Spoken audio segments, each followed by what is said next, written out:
Ketua PSSI, Erick Thohir, merespons Arab Saudi dan Qatar yang tetap menjadi tuan rumah putaran keempat kualifikasi Piala Dunia 2026 zona Asia di tengah konflik Timur Tengah.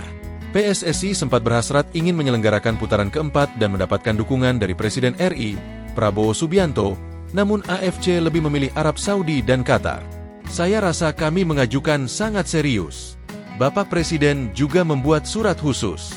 Cuma keputusan itu tidak tergantikan. Mereka sudah memutuskan di Arab Saudi dan Qatar.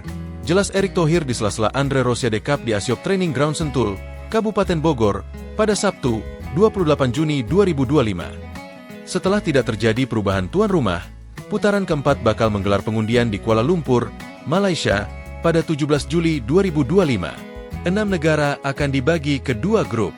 Pada 17 Juli 2025, ada drawing putaran keempat di Kuala Lumpur. Kalau saya, lebih fokus mempersiapkan timnas Indonesia dengan baik, tutur Erick Thohir. Hanya 2 juara grup yang berhak dengan tiket menuju putaran final Piala Dunia 2026. Sementara, 2 runner-up bakal bermain di putaran kelima kualifikasi Piala Dunia 2026 zona Asia. Kita jangan terjebak bahwa Arab Saudi dan Qatar sangat diuntungkan, pasti diuntungkan. Atau mereka akan melakukan A, B, atau C, tapi kalau saya, lebih bagaimana mempersiapkan timnas Indonesia, imbuh Erick Thohir. Selain timnas Arab Saudi dan timnas Qatar, calon lawan timnas Indonesia di putaran keempat ialah timnas Irak, timnas Uni Emirat Arab, UEA, dan timnas Oman. Kembali, kami harus siap. Di mana kita bermain, harus memberikan yang terbaik, ungkap pria yang juga menjabat sebagai Menteri BUMN RI tersebut. Sebelum lanjut, yang ngaku cinta dan dukung timnas wajib subscribe dulu. Yang subscribe rezekinya bakal lancar setiap harinya. Di lain pihak, mertua Pratama Arhan, Andre Rosiade, mendesak Ketua PSSI, Erick Thohir, untuk memecat Patrick Kluivert jika timnas Indonesia gagal lolos ke Piala Dunia 2026. Pria yang juga penasihat Semen Padang itu tidak ingin Erick Thohir menerapkan standar ganda dalam melakukan penilaian terhadap pelatih timnas Indonesia. Andre teringat dengan keputusan Erick Thohir yang mendepak Shin Tae-yong sebagai nahoda timnas Indonesia pada Januari 2025 dengan alasan dinamika kepemimpinan, bahasa, dan taktik. Saya berharap tim kepelatihan timnas Indonesia dari Belanda yang dipimpin Patrick Kluivert harus menunjukkan kemampuannya. Buktikan bahwa pilihan Pak Erick Thohir mengganti Shin Tae-yong itu benar-benar pilihan yang benar, ujar Andre di sela-sela Andre Rosiade Cup di Asiop Training Ground Sentul, Kabupaten Bogor, pada Sabtu, 28 Juni 2025. Timnas Indonesia masih mempunyai peluang untuk bermain di Piala Dunia 2026 lewat jalur putaran keempat kualifikasi Piala Dunia 2026 zona Asia yang akan digelar pada Oktober 2025. Dari 6 negara yang dibagi ke 2 grup di putaran keempat, Timnas Indonesia harus meraih peringkat pertama untuk melaju ke putaran final, atau minimal sebagai runner-up demi bisa memperpanjang napas ke putaran kelima kualifikasi Piala Dunia 2026 zona Asia. Kalau gagal di putaran keempat, menurut saya Kluivert dan kawan-kawan harus dipecat. Itu konsekuensi. Pak Erick Thohir memilih memecat Shin Tae-yong dalam rangka untuk prestasi yang lebih baik. Apa? Lolos langsung ke Piala Dunia 2026, ucap Andre. Andre menilai bahwa Kluivert telah mendapatkan banyak fasilitas dari PSSI, termasuk tim kepelatihan yang gemuk dan mayoritas berasal dari negeri kincir angin. Kalau Kluivert tidak mampu, ya harus dipecat. Apalagi dukungannya luar biasa. Staf kepelatihannya dari Belanda ada 14 orang. Kemana-mana naik business class. Luar biasa dukungan PSSI, imbuh Andre.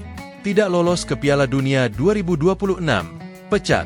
Menurut saya tidak ada gunanya. Tapi kalau PSSI ngotot, mempertahankan kerjasama dengan KNVB, itu hak PSSI. Tapi kan, masih banyak pelatih-pelatih Belanda yang lain, yang lebih berkualitas. Kalau tidak mampu, tidak kompeten, tidak lolos ke Piala Dunia 2026, ya copot. Anda mau memecat Shin Tae-yong. Dalam rangka apa? Meraih hasil yang lebih baik. Kalau hasilnya ternyata lebih odong-odong, ya pecat dong pivotnya. Terang Andre, yang juga anggota DPR RI itu. Berita baru juga datang dari Bang Jai, kapten timnas Indonesia yang dilirik tim asal Liga Inggris. Salah satu opsi muncul dalam pilihan pelabuhan Jai Itzah selanjutnya yakni hijrah ke Premier League, di mana salah satu klub dikabarkan menginginkannya dan ikut memburu tanda tangan kapten timnas Indonesia dalam bursa transfer musim panas kali ini. Hal ini menambah satu opsi tambahan buat Jai Itzah. Apakah ini saatnya dia hijrah ke Liga Inggris di tengah ketertarikan banyak klub Italia seperti Udinese, Bologna, dan Fiorentina? Kabar tersebut dirilis oleh Transferfeed yang menyebutkan bila Aston Villa juga tertarik dengan Jai Itzes.